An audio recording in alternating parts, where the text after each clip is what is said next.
Thank you, Chairman, sir. I rise to oppose the bill and thank you for this opportunity to participate in this debate. मैं थोड़े संक्षेप में कुछ मुद्दे उठाना चाहता हूं, कोई विवादित बात नहीं करूंगा। समझ लीजिए कि मेरे पास कुछ संपत्ति है, मेरी प्रॉपर्टी है। मैं हिंदू हूं या मुसलमान हूं या ईसाई हूं या सिख हूं, मैं उसको चैरिटी में देना चाहता हूं, तो कौन उसको रोक सकता है? कोई नहीं रोक सकता। और इतिहास में जो ये बात आपके सामने रखना चाहता हूं कि there was a right of non Muslims also to make a वक्फ, और 1954 में और 1995 में जो प्रावधान लाया गया उसमें यह लिखा गया कि केवल मुसलमानों को वक्फ बना सकते हैं, कोई और नहीं बना सकता, प्रॉपर्टी नहीं दे सकता। और 2013 में जो संशोधन लाया गया, ये जो रोक थी वे खत्म हो गई।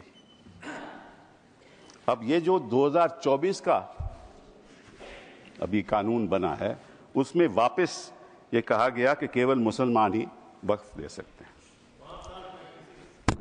वो तो अलग बात है, मैं केवल छोटी सी बात रखना चाहता हूं। मैं as far as the 17th century, and I'll give you a judgment of the Madras High Court, which observed that it is common for the Hindu zamindars to have Muslims in their territories to make Muslim endowments. Similarly, in Arur Singh versus Badr Deen, Lahore High Court upheld the right of a Hindu to make waqf of his property for a Muslim graveyard. After independence, Nagpur High Court upheld the right of a non-Muslim to create waqf. और हमारे प्रधानमंत्री जी, इनकी मैं बड़ी इज्जत करता हूं, हमेशा कहते हैं वन नेशन वन लॉ। तो अगर वन नेशन वन लॉ होना है तो बताइए भाई साहब कि ये केवल कहना कि मुसलमान ही वक्फ दे सकते हैं, ये किस किस्म का लॉ है? ये किस किस्म का लॉ है? और ये भी कहना कि मुसलमान को पहले 5 साल मुसलमान बने फिर तय करना होगा कि तुम वक्फ दे सकते हो कि नहीं।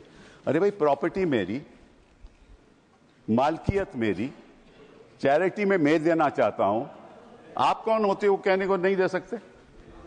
ये कौन सा कानून है? ये छोटी सी बात है, ये कौन सा कानून है? मैं हिंदू हूं, हिंदू होकर भी मैं दे सकता हूं। ये तो मेरी मर्जी है ना, प्रॉपर्टी तो मेरी है, आपका तो कोई हक नहीं। तो पहली बात तो ये कि ये आपने प्रावधान रखा क्यों? अगर आप वन नेशन वन लॉ की बात करते हो कि सारे धर्मों पे लागू करो, कोई भी दे सकता है।